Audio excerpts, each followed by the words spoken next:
Sim, o que eu vou falar é forte. Sim, o furacão Beryl é assustadoramente perigoso e sim, isso é culpa do Sol. O Sol tem tudo a ver com isso por conta do circuito elétrico global, que é altamente alterado durante uma tempestade solar forte como essa que a gente teve agora recentemente no dia 28 de junho de 2024. Richard, o que está acontecendo? Devemos correr para as montanhas? Pessoal, isso deve ser cada vez mais comum, até porque a gente está passando pelo máximo do ciclo solar 25. O Sol ele trabalha num ciclo de 11 anos, então a cada 11 anos a gente chega novamente num pico de ciclo solar. Agora a gente está no pico do ciclo solar atual, que é o 25, porém não é só isso, né? A gente tem também a questão do campo magnético da Terra, que tem sofrido sérias alterações, Cris, para não dizer outra coisa, né? Fortes danos aí, né? Por conta de uma inversão ou pelo menos uma excursão magnética que está acontecendo. Por conta disso, a gente tende a ter tempestades solares mais fortes e sim, esse tipo de coisa acaba acontecendo. Então, quando vocês verem alguém falando alguma coisa do tipo, tempestade solar, ela só vai causar blackout de rádio, dá um problema de GPS, pode dar problema em satélite, só que engraçado, né? Aumenta o arrasto em satélite. Isso já é praxe, todo mundo fala, né? Se aumenta arrasto em satélite, é porque inflou a atmosfera. Isso a própria NASA fala. Mas por que se inflou a atmosfera? Porque aquece a atmosfera, né? Aqueceu a atmosfera. Por que isso não mexeria em nada com o clima? Afinal de contas, vários cientistas, pessoal, vários cientistas já estão chegando nesse acordo. De que sim, o Sol ele desempenha um papel fundamental no clima aqui na Terra. E uma tempestade solar, Cris, quando ela chega forte, ela causa esse tipo de coisa. Não, isso não é apenas uma coincidência, né?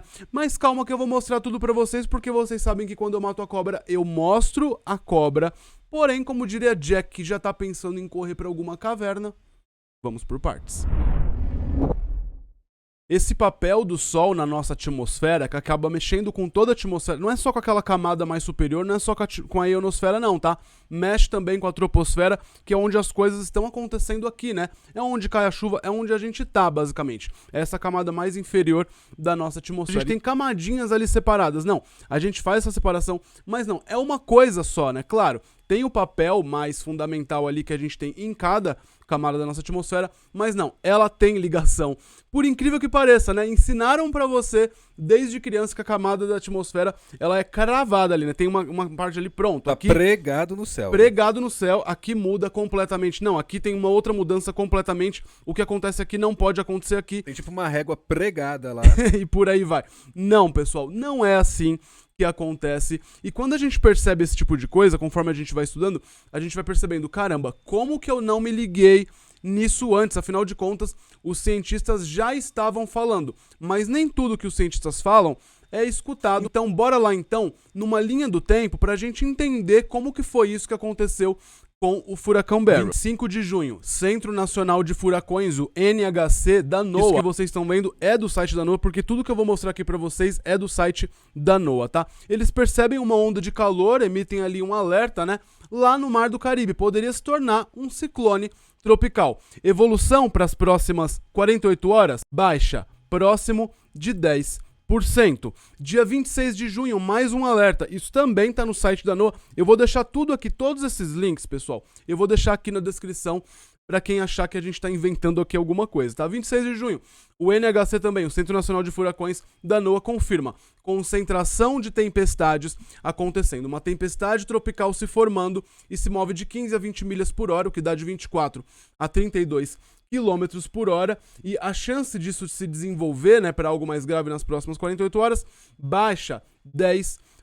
Ou seja, isso aí é o nascimento desse furacão, então. Exatamente, né, o nascimento aqui.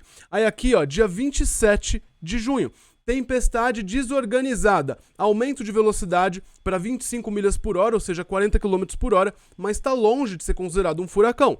Previsão de piora gradual para acontecer nos próximos 7 dias, talvez. Chance de piora nas próximas 48 horas, 10%.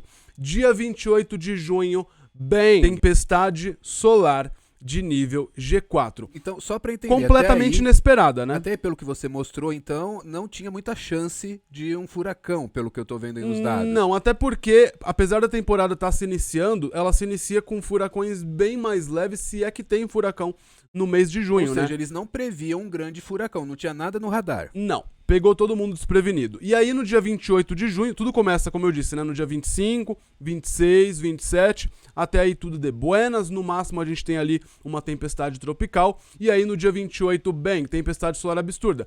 Era esperada, pessoal, uma G1, ou seja, uma tempestade solar fraca, se é que iria acontecer. A própria NOAA emite esse alerta. Isso porque um filamento não direcionado para a Terra, ou seja, uma parte ali, né, de material solar, se desprende e viaja para o espaço.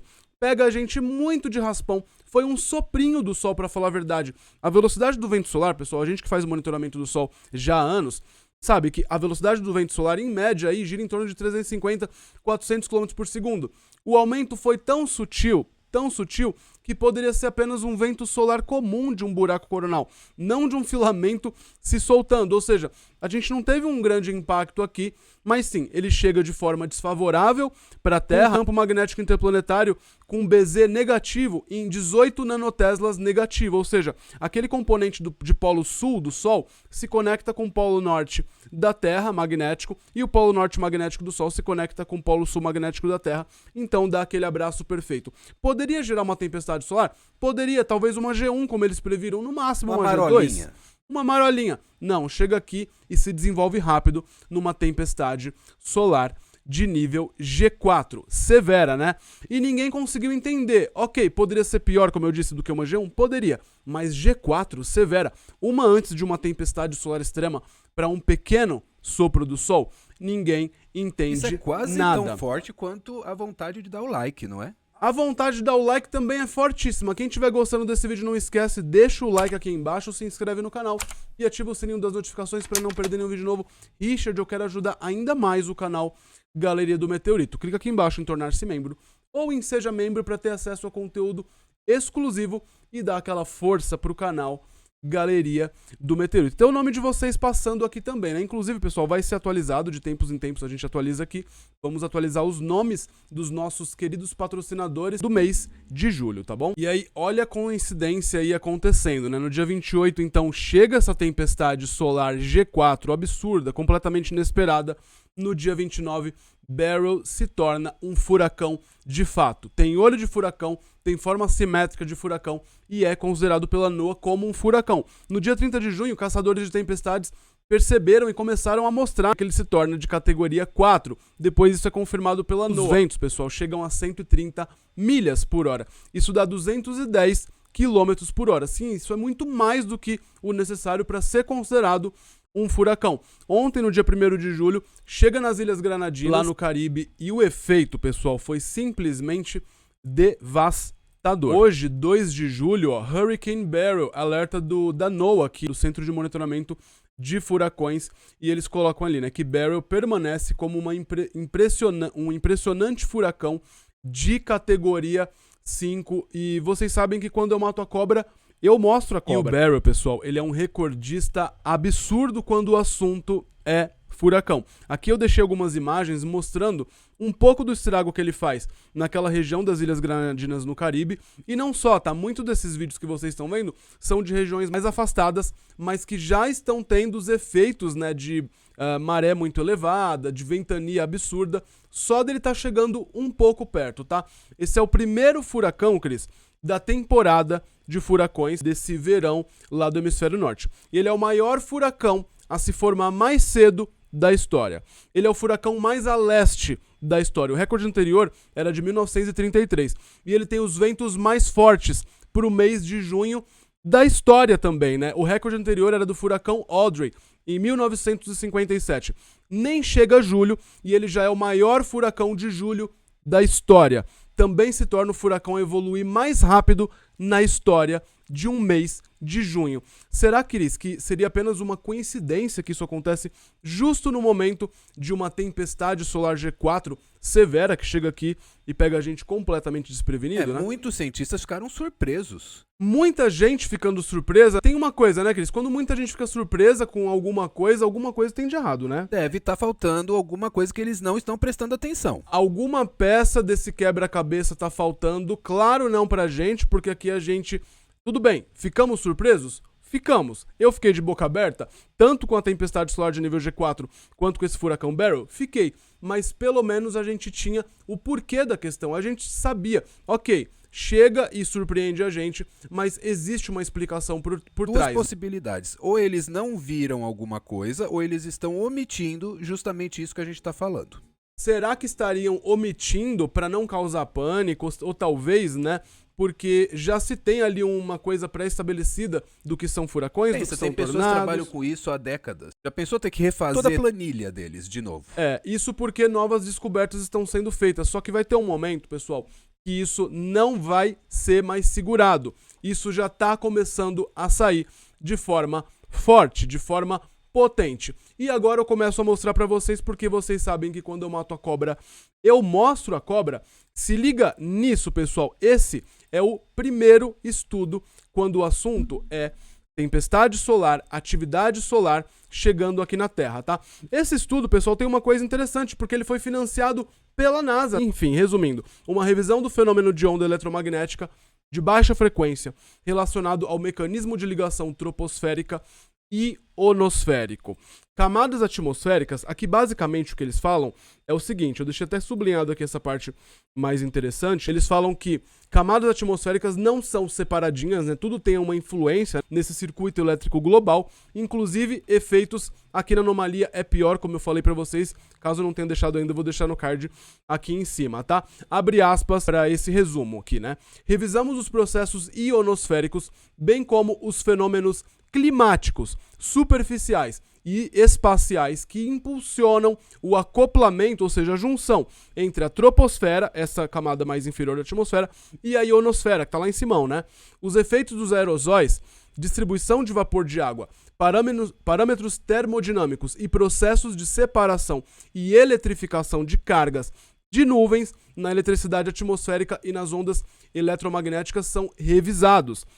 Ponto. Em relação ao papel do limite inferior da cavidade, revisamos fenômenos transitórios de superfície, incluindo atividade sísmica, olha aí, ó. Quando se fala sobre terremotos, ó, inclui aqui também nesse estudo, né? Só que eles passam de uma forma mais branda nessa parte de terremotos. Mas, ó, inclui atividade sísmica, terremotos, processos vulcânicos e eletrificação de poeira. O papel das perturbações superficiais e das ondas gravitacionais atmosféricas na dinâmica ionosférica também é brevemente abordado. Sabe quem faz parte desse estudo, pessoal? Que aqui a gente tem, inclusive, nesse estudo, mostra aqui como que seria essa interação acontecendo. Inclusive acontece na ressonância Schumann, que é essa que também afeta o ser humano. E em breve aqui é uma promessa aqui para vocês, um vídeo sobre os efeitos no corpo humano das tempestades geomagnéticas, porque sim, já existem vários estudos que falam sobre essa resposta no cérebro humano por conta de uma tempestade solar. Mas aqui eles mostram como que isso acontece